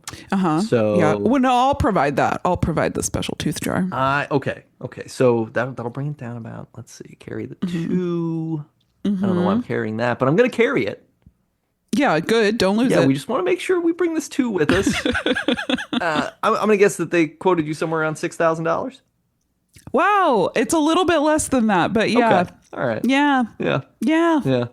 I experienced an amount of sticker shock. Yes. No, it would be nonetheless shocking, but just with the vet bills that I've dealt with over the last like 5 years, I'm just like, yeah. No, this is going to be way more than it seems like it should be. And know.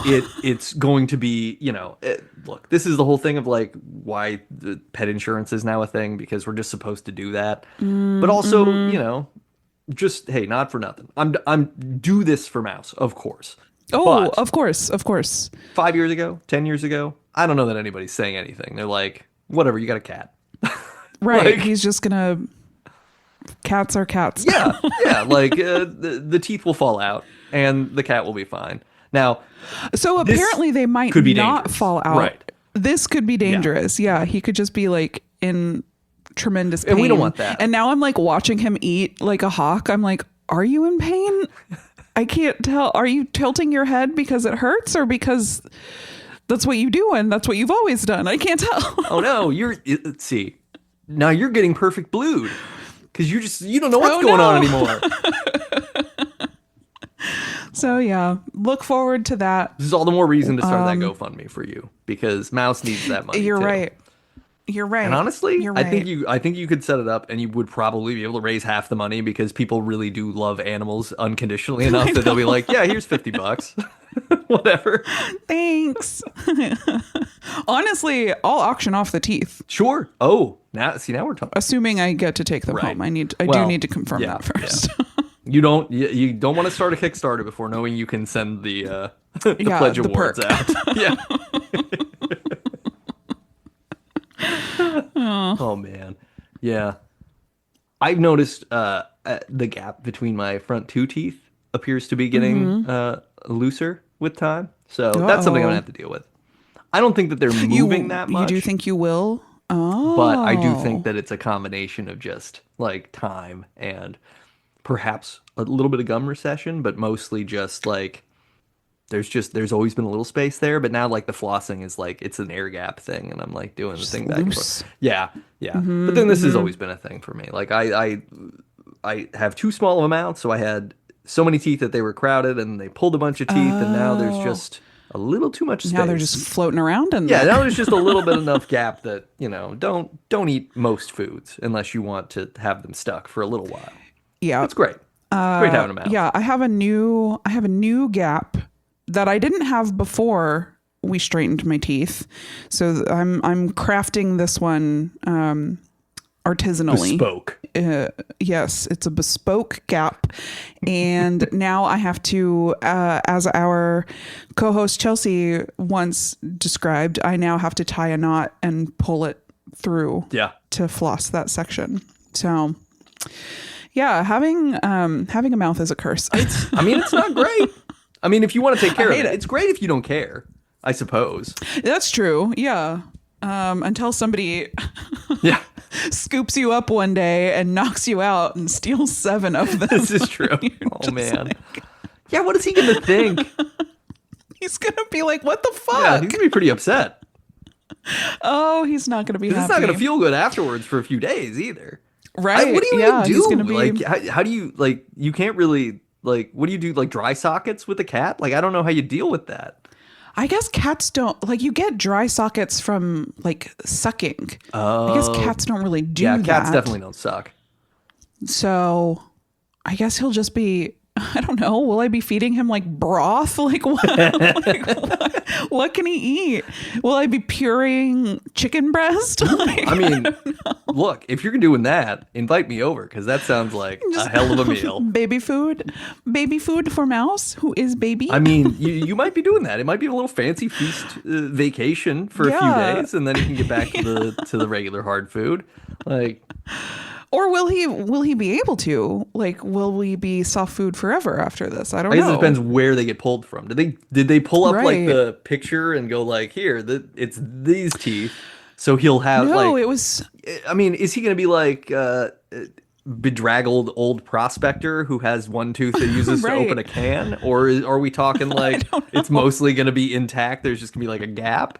Or is there gonna? Yeah, this is interesting. This is a tricky spot. Yeah, I gotta call and get some more details. Here is something that I did consider that could be fun. Will his tongue loll out after this? Oh yes, there's gonna be a lull hole. Yeah,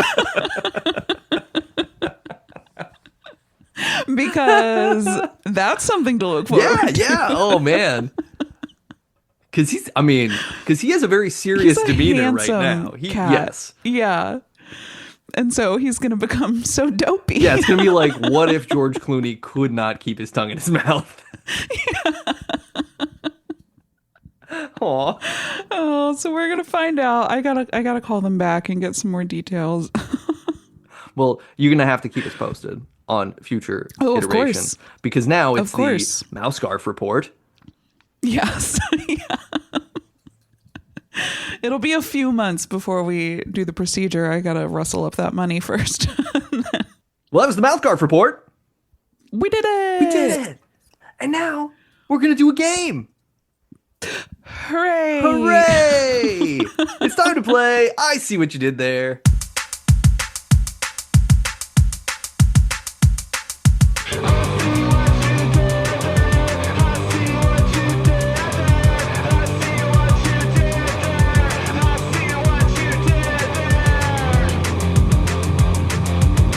Woo!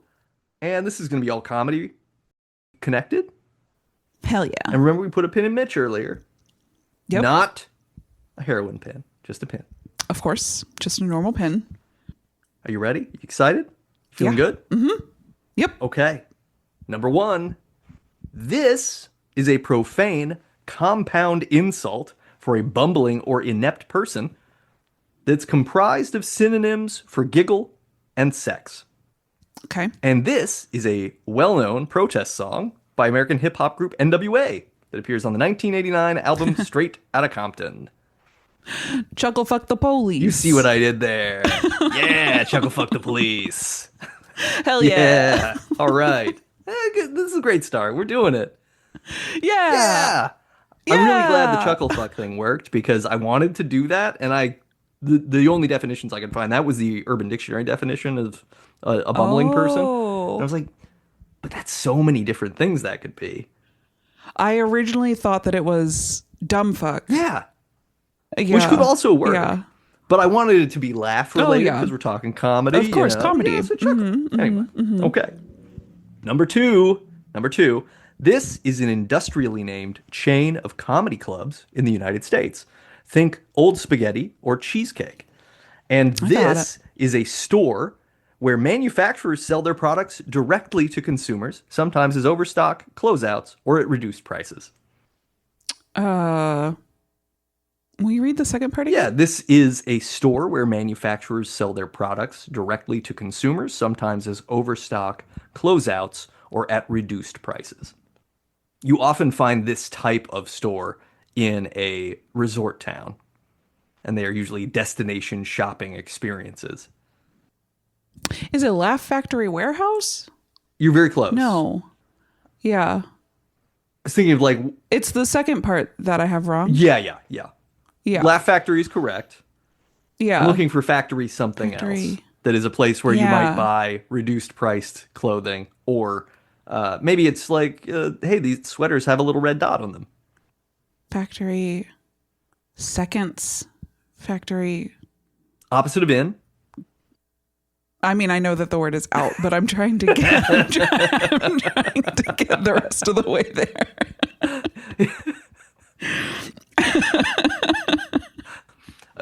Power comes out of these in your house. Oh, Laugh Factory Outlet. Laugh Factory Outlet. You see what I did there? Yeah.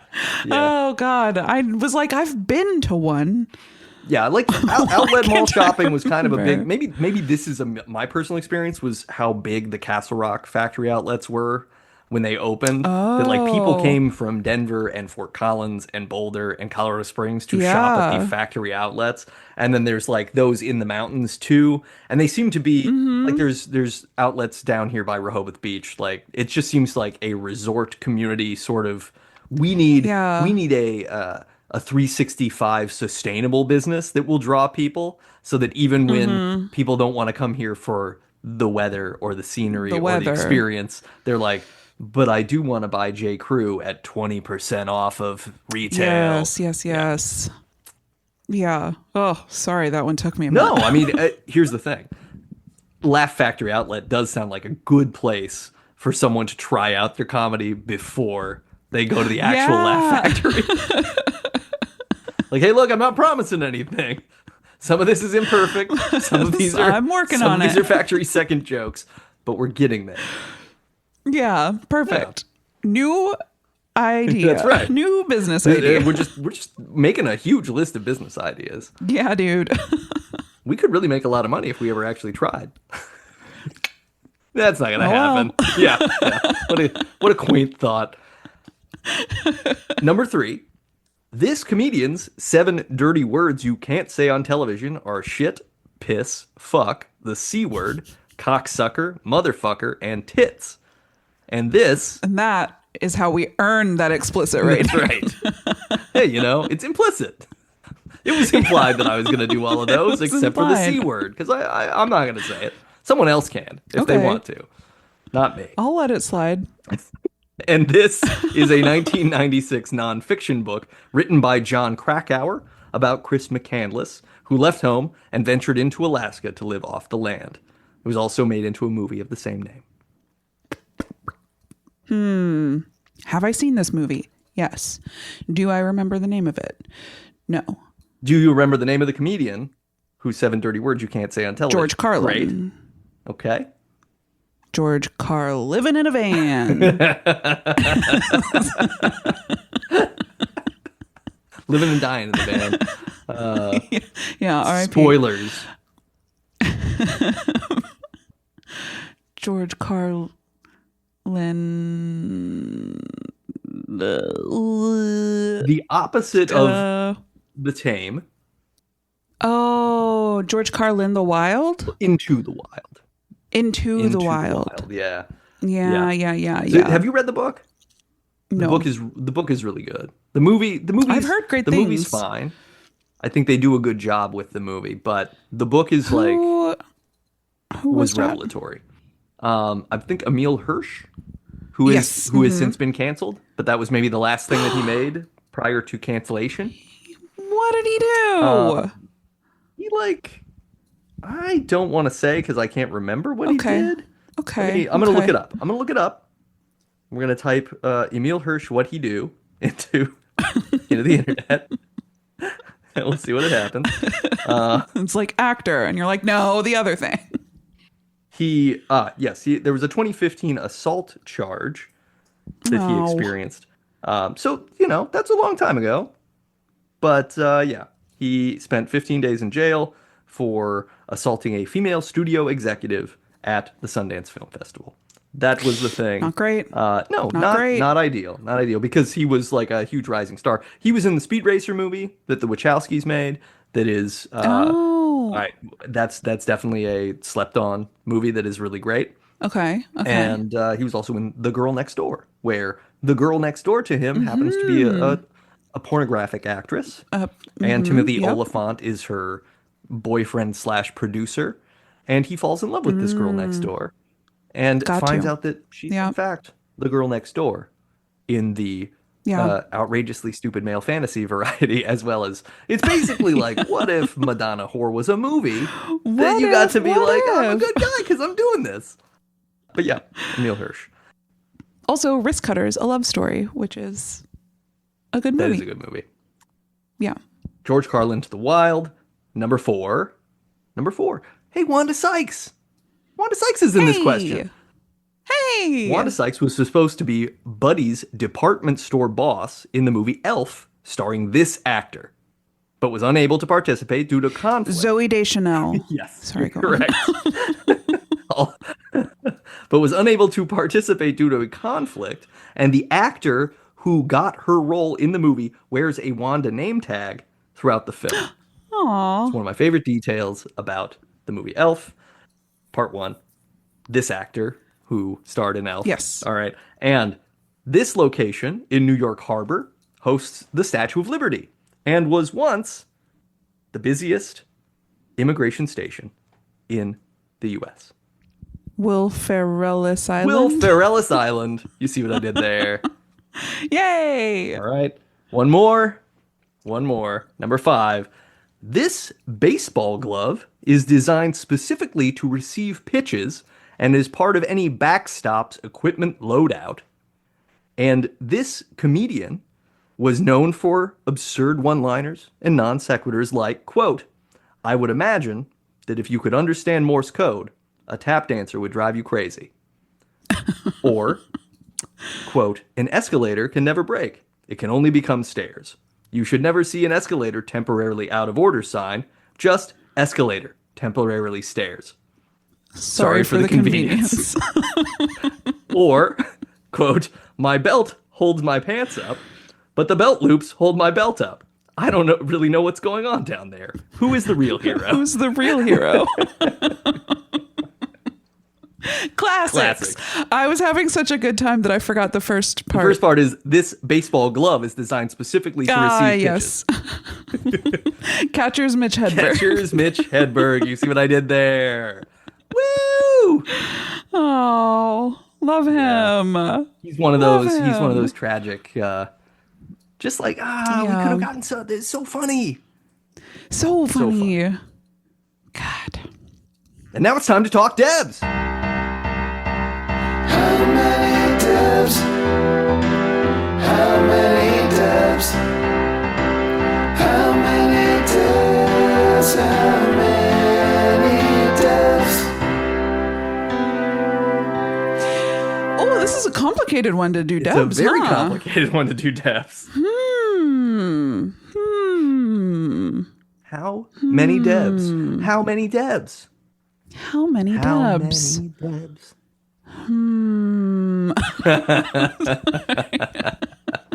I'm going to give the special itself. Yeah, I'm going to give it 3 Debs. that's what I was This is thinking. because I think that, for all the reasons that we've sort of listed, Yeah, Wanda was the hamstrung. ways that it could have killed were kind of neutered by just the limits of the show, the fact that it was a network show, the fact, Comedy Central's trying to start a thing. They're saying, hey, don't do this, blah, blah, blah, right? Where she is the test case. And she's also going to have the most eyes on her because she's a woman of color and because anything she says on this is going to directly reflect on what they're allowed to do in the future. So it's just the worst possible situation to be in. Yeah. So I think that this could have been a 5 if she was unfettered, but because she was fettered, I think it's a 3. Now, it also kicks off something that's extremely important to both of us, and something that was very cool and just meaningful for the world. So that could kind of give it a bump, but I think that lives outside of the episode itself, and that is more because the episode itself exists in a vacuum, not knowing if there will be more than a first season. Probably.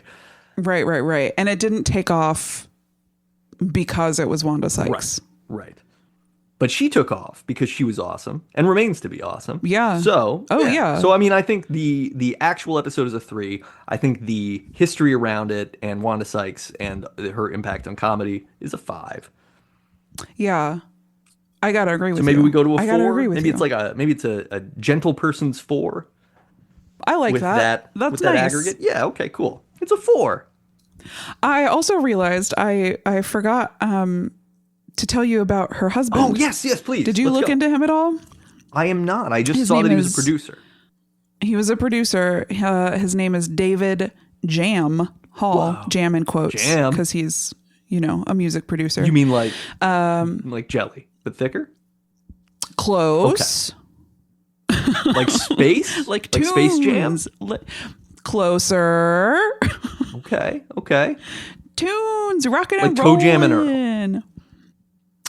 I don't know. Are you familiar with Toe Jam and radio Earl? DJs? It was a weird Sega Genesis video game about 2 aliens that have boom boxes and slowly walk around. It was that's how boom boxes even closer. Yeah. So he was known for producing Mariah Carey's Dream Lover and a couple other singles, as well as Mary J. Blige's debut album. I know. We're gonna have to come back to that sometime. We might have to. We have a connection. We gotta bring it back around. I was like, well, when I saw his name had a hyperlink, I was like, ooh, I get to learn something else. There's more than meets the eye to this hall. To this hall, this hyphen hall. Who do you think gets the hyphen in the divorce? Oh, that's a good question. Yeah, is she just now Wanda Sykes hyphen? Right. Yeah. Like, do you does it do they have to do something with it legally? Oh, yeah. Yeah. Is there like an orphanage for hyphens? Yeah, maybe. I don't know. Because know. You also, when you have a last name that has a hyphen in it, it's called a hyphenate. And it has my name on the end. Whoa. Right? Do you get them? Are they being sent to you? Do you have a P.O. box? Have you been checking? Is that why I have all these hyphens stacked like cordwood in the corner of my office? You need to be taking care of those. You need to be tending those. They'll be fine. I learned by just watching stuff happen. They'll learn the same way. Yeah, at least put on Comedy Central Presents reruns for them. Just running in the background. Can you imagine a bunch of hyphens telling jokes? Oh gosh, it's a lot of pregnant pauses. Yeah. It'd be a lot of setups. Not a lot of beginnings. Not a lot of punchlines. But maybe some callbacks. Probably some callbacks. Because you're bridging things. Yeah. You get 2 of them together. Get yourself an M dash. Oh, shit. You can. Yeah. Then you can say whatever Teamwork. you want. Just start adding new shit to whatever just happened with that M dash. Do we need a punctuation segment? Is that something we need to do? Oh, damn. Question mark? Whoa, exclamation. Period. Whoa, declarative. Interrobang. Interrobang's the funnest one. That's classic. It is. It's so good. Listeners, you know what else is classic? Our next episode. We haven't even recorded it yet. It's going to be historically and culturally relevant. The Library of Congress, should it exist in the future will be declaring this episode meaningful because we're going to talk about the first Baz Luhrmann film. You might know Baz Luhrmann from Romeo Cross Juliet and The Great Gatsby, Leonardo DiCaprio has his hair slicked back, Yeah. don't go near the pool, Leo, Tobey Maguire's in it too. and also Or Moulin Rouge! Exclamation mark. Moulin Rouge! Exclamation mark. Did he also did the movie Australia that might also have an exclamation mark on the end? Oh, Did he also do that one? I'm not sure. I don't know what this movie is. It's like Jackman and Kidman, I think. Oh, he's bringing Kidman back. Save it for next week. We're getting all the mans. We got our Kid Man and we got our Jack Man. We gotta get him. I'm looking it up. I'm looking up the Australia movie. I gotta find this.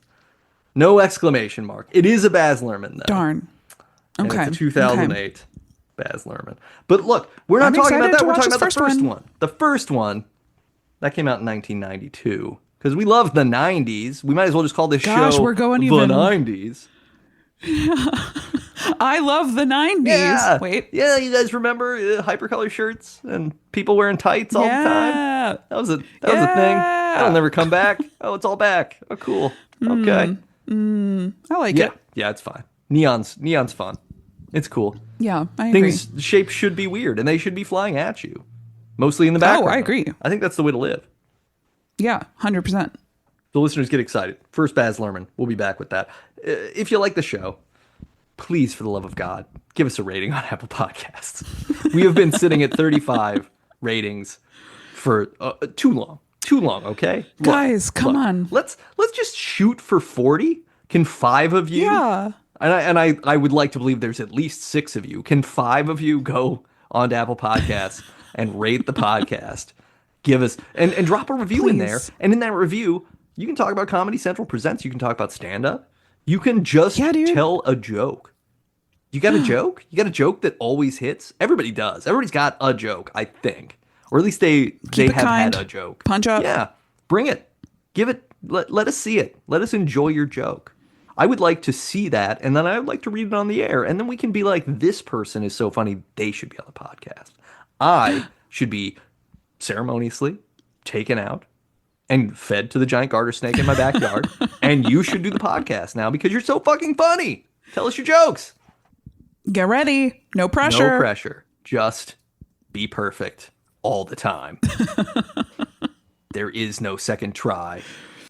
You can't even throw up like that time that Eminem threw up before he rapped. You're not allowed. Mom spaghetti. Nope. No time. You're not in Watership Down. You're not a rabbit. Get out of here.